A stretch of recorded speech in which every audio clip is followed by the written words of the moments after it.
진짜 포르쉐네? 대박. 역시 포르쉐네요. 약간 911 같기도 하고 파나메라를 담기도 했습니다. 모양이 날렵하게 잘 빠졌어요. 근데 이게 전기차가 맞나요? 그냥 포르쉐 같은데요?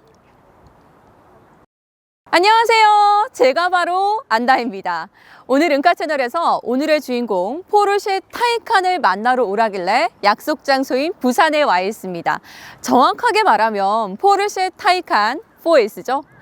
첫인상은요, 글쎄요, 제가 평소에 알고 있던 그 부르릉 하는 스포츠카 포르쉐랑 다를 바가 없어 보이긴 하는데요. 시간이 별로 없습니다. 바로 몰아보도록 하죠. 잠시만요. 짜잔. 우리는 우리가 주문한 포르쉐의 첫 번째 전기차 타이칸을 기다리다 지쳐 좀 더 자세히 들여다보기 위해 시승을 신청했습니다. 내연기관 차량 중에서도 항상 최고의 위치에 있던 포르쉐가 자신들이 만든 첫 번째 전기차 타이칸에서는 어떤 DNA를 숨겨놓았는지, 그리고 과연 이 타이칸이 많은 사람들이 궁금해하는 테슬라의 대항마가 될 수 있을 것인지에 대한 궁금증을 풀어줄 수 있을 것이라는 기대감에 심장이 두근거렸습니다. 알겠어요. 제가 처음 테슬라를 만나봤을 때도 이랬는데요. 이게 운전을 해보니까 전기차라는 걸 알겠네. 그리고 지금 굉장히 조용하거든요. 아무 소리도 들리지 않아요. 지금 일렉트릭 스포츠 사운드를 켜놓은 상태인데요. 이 소리 때문인지는 모르겠는데 이 공간이 약간 우주선 같다라고도 느껴집니다. 체감 스피드감도 좋고요. 이 핸들링도 굉장히 좋거든요. 이 전기차 쪽에 바로 치고 나가는 이 토크가 확 하고 느껴집니다.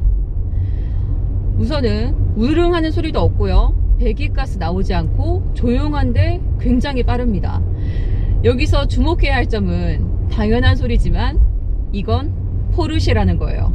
저는 얘를 만나기 전까지는 굉장히 궁금했어요. 포르쉐, 꿈의 브랜드죠. 그런데 포르쉐에서 만든 전기차 어떻게 다를까 궁금했습니다. 사실 스포츠카 전문 업체와 이 친환경차는 좀 어울리지 않는 조화라고 생각을 했거든요. 그런데 오늘 제가 몰아보니까 저의 소감을 한마디로 말한다. 잘 만든 고가의 완성된 스포츠카에 연료만 전기로 바꾼 것이다 라고 말씀드리고 싶어요. 나는 포르쉐야 라는 거를 전기로 얘기를 하는 거예요. 포르쉐는 지난 100년간 쌓아온 차량 하드웨어 데이터를 기반으로 포르쉐만의 장점을 그대로 녹여냈습니다.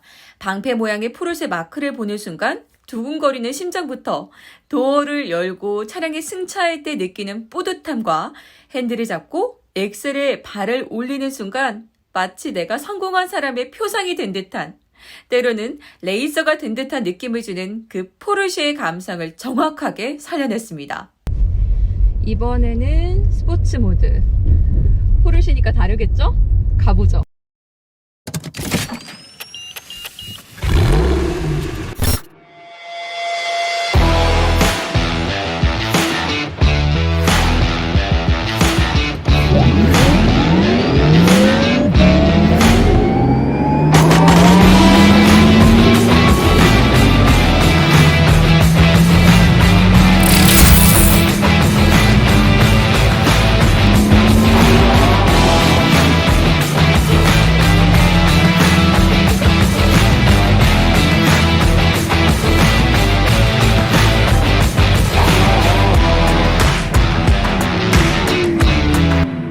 느껴집니다. 느껴져요. 너무 좋아요. 이게 지금 시승차이기도 하고요. 또 우리나라 도로 법규상 속도를 다 낼 수 없음에도 불구하고 정말 좋은 게 지금 느껴지거든요. 이 모델의 제로백은 4초대. 이 제로백 몇 초대가 무슨 상관인가 싶을 정도의 안정감과 코너링. 이 차의 최고 속도는 250km. 저는 오늘 다 밟지도 않았는데도 불구하고 스트레스가 확 하고 풀리는 기분입니다. 친환경 모델조차도 이 제조사의 아이덴티티를 잃지 않았다라고 말하고 싶네요. 최고 속도와 제로백. 이러한 수치들은 포르쉐를 구매하는 사람들에게는 무의미합니다. 내연기관 차량에서도 911 터보 S보다 수치상으로 빠른 차도 많이 있고 파나메라나 카이엔보다도 고급진 패밀리카도 많이 등장했으니까요. 대부분의 사람들이 알고 있는 포르쉐의 강력한 부품 내구성을 바탕으로 코너링 시의 특별한 차체 제어 시스템이나 고속에서의 주행 안정감은 어느 브랜드에서도 따라올 수 없는 독보적인 경지에 이르렀습니다. 하지만 아우토반이 없는 한국에서 오직 고속주행감 때문에 사랑받는 존재였다면 국내에서 이런 인기를 누릴 수 있었을까요? 파워, 효율, 다이내믹. 포르쉐 고유의 이 퍼포먼스를 그대로 유지하네요. 테슬라도 그렇지만 이 타이칸도 전기차이기 때문에 차량 하부에 배터리가 실려 있어서 확실히 내연기관 차량보다는 무겁습니다. 그래서 안정감이 느껴지고요. 밸런스도 좋은 건 테슬라와 같아요. 처음에 솔직히 테슬라랑 비교를 해봐야겠다 하고 주행을 시작을 했거든요. 테슬라 S랑 비교하면 딱이겠다 싶었는데요. 이게 주행을 하면 할수록 느껴집니다. 포르쉐는 포르쉐고 테슬라는 테슬라라는 걸요. 고속에서뿐 아니라 저속에서의 승차감 또한 군더더기가 없습니다. 승차감이란 건 비슷한 가격대의 고급 세단과는 비교 대상이 아니죠. 테슬라 모델 S와의 비교도 대상이 못 됩니다. 두 차량의 가격 차이는 옵션에 따라 5천에서 1억 이상 차이가 납니다. 가격 차이와 옵션의 차이, 무엇보다 극과 극의 정체성을 가진 두 차량의 체급이 같다고 해서 비교한다는 건 넌센스죠.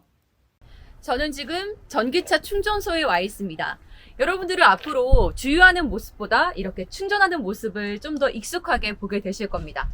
이쪽은요, 일반 충전구고 저쪽은 급속 충전기거든요. 270kW로 충전을 22분 30초간 했을 때 배터리의 잔량이 5%에서 80%까지 끌어올릴 수가 있거든요. 단 5분만 충전을 해도 100km를 달릴 수 있게 되는 겁니다. 저는 차 한잔하면서 은카 채널 다시 보게 하면은 충전이 완료돼 있을 것 같네요. 누군가는 전기차에 들어가는 전기를 생산할 때 또 차량을 만들 때 유해 물질이 배출되니 엄밀히 친환경 차량은 아니라고 합니다. 전기를 만들 때부터 차량을 만들 때도 다량의 유해 물질이 배출되는 건 사실입니다. 하지만 이런 전기차뿐 아니라 모든 차량과 물건들이 제조 과정에서 필연적으로 배출되는 유해 물질이고 우리가 내연차의 종식을 고하는 이유는 내연차는 여기에 더해서 차량을 이용할 때마다 매연이 쏟아져 나오기 때문입니다. 며칠 전에 서울 면적의 2배가 넘는 크기의 남극 빙하가 떨어져 나갔다는 뉴스를 보면서 여름에 유례 없이 길었던 장마와 가을이 사라진 계절 변화를 보면서 환경 문제로 인한 기후변화는 우리가 생각했던 것보다 훨씬 빨리 다가오고 있다는 생각이 들었습니다. 포르쉐는 처음부터 끝까지 테슬라와 다른 길을 가고 있는 것 같습니다. 테슬라의 정체성은 우수한 소프트웨어를 기반으로 한 오토파일럿과 엔터테인먼트 시스템인 반면에 포르쉐는요, 오로지 운전자 중심의 드라이빙 감성을 얘기하고 있거든요. 컴퓨터라는 기사가 운전하는 차량에 탈 것이냐, 아니면은 운전자에게 편안함과 최고의 재미를 주는 드라이빙을 선사할 것이냐, 이 질문에 포르쉐는 후자를 선택한 겁니다. 그게 바로 포르쉐니까요.